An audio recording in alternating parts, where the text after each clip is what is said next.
What's going on, guys? Connor here with another great video. Right now I'm still just watching DCTH because I played it today. Just kind of want to see how it's going to play out for the rest of the day. But as expected, this stock did tank. It's the typical thing we see, a big move up for the past few days, and then it just tanks. Kind of like HUSA did the other day. But that's not why we're here. The reason I'm here is I'm going to show you guys how to set up a very lethal pre-market scanner. This is a scanner I usually run every day pre-market to find stocks that are either A, gapping up, B, moving up on significant volume, or C, just moving up in general. These are the kind of stocks you want to play. For example, my scanner actually did not notify me this morning of DCTH because my scanner does not meet the criteria this low for a stock of 4 cents. My scanner set a little differently on its criteria in which I search for stocks that are right around the 30-cent range to $5 and to $10. Just depends on what I'm choosing to play for the day. Now, with that being said, I was watching DCTH because of the amount of volume that it was receiving yesterday, so I kept it on watch and noticed that in pre-market hours today, it was trading super significantly high on volume, and then that's why I played it today was because of the pre-market volume. The reason I played it was the volume leading into today, the pre-market volume today leading into the open, and that's why I played it along with a few other things as far as indicators go. But with that being said, this is the kind of thing my scanner will notify you of stocks that are moving pre-market, so you can catch nice moves like this as you see on this chart. You know, you want to have stuff moving pre-market so you can get these nice moves in the morning and even continuation plays into later on into the day. So this scanner that I'm going to go over and walk you guys over is going to show you exactly how to set it up and run it so that way you can find stocks that are moving pre-market to help you find more potential to play as the market opens. So as like anything, this is what your typical Thinkorswim platform looks like when you log in. There's a few different tabs up here. We're going to go to the scan tab, which is right here. You just click it. Yours will not look exactly as mine does right now. You will have to add some things to it. And so basically, let's break it down very simple. You're going to have 3 categories. Your first one should be, your category should be selected as last. And then you're going to come over to here and you're going to enter whatever price you want. I typically like to play stocks that are as high as 30 cents to a max of $7. That's what I have my scan for right now. So my price point on the stock for this scanner, I'm searching for stocks that are 30 cents to $7. Next, we go down to the second category, and you have selected as volume. So volume we've been over before in some of my previous scanners, but this one's a little bit different. Because in pre-market hours, you don't have the whole market playing, so a lot of times you won't have as much share action being traded. So what I like to do is decrease it all the way down to 5,000.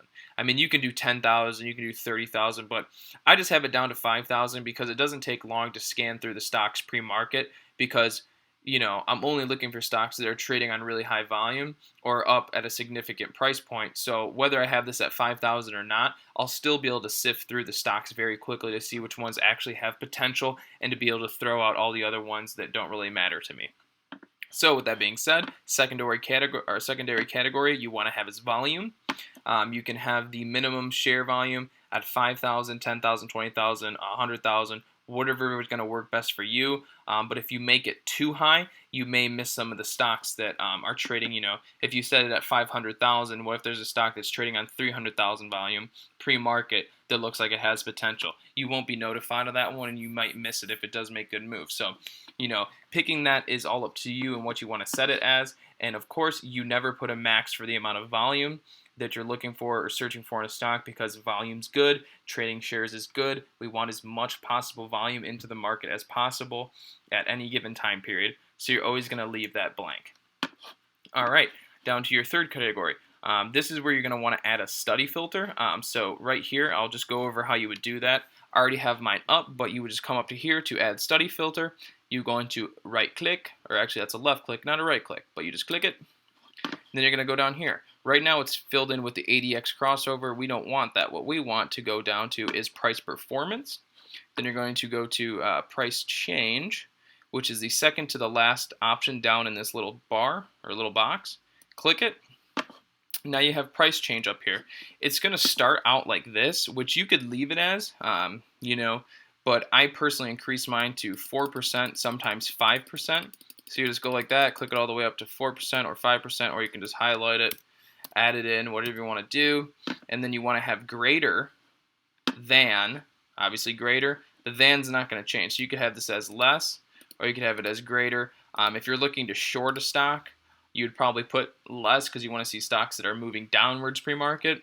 But since we're looking to go long, we're going to keep our criteria as greater. So what this is basically saying, this bottom study filter category, is basically saying that I want to search for a stock that is at least 5% greater than the last 10 bars, which means I'm looking for a stock that has increased 5% over the last 10 bars in pre-market trading. Now, personally, I have 15 bars, so let me delete this because I don't need it, but that's the concept, and I'll go over it again.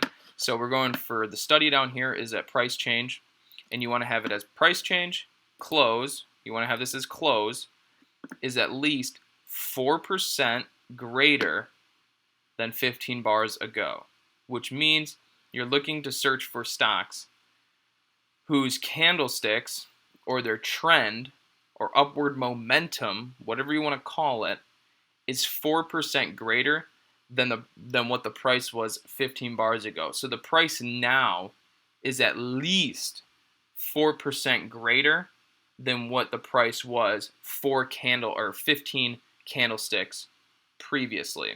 So let me repeat that again. When I go in to scan this in the morning on the pre-market, this thing is going to pop up stocks that are priced within 30 cents to $7 that have at least a minimum of 5,000 shares being traded to a maximum shares being traded pre-market, and they have to at least meet the criteria which states that I want this scanner to pull up stocks that have at least increased 4% in price over the last 15 candlestick bars or last 15 price periods. Whatever way helps you understand it, I think that's pretty clear, and I think you guys will get the idea. And then obviously you'll just hit scan, and it's going to pop all this up. Now this is just popping up a ton of stocks because we're in the middle of the trading day. But when we're in the pre-market session and it's 9 o'clock hits, you're going to come into the screen, right? You're not going to have this over here. You don't want this over here when you're doing pre-market. You want it over here, and that's another thing I wanted to touch on, is that right here you'll see the percent change. You see where my cursor's at? Right here it's showing you percent change. You can add this scanner into your toolbar on the left, but it doesn't actually show you the percent change in the pre-market trading time. So like right down here, I think I have it up here actually. I think I got one. I think I have a pre-market one down here. No, I don't. Whatever. But as you can see, I have like my daily watchers or my bullish 3-candle gap scanner or my intraday mover over here. I could easily change this over and make it my pre-market my pre-market scanner.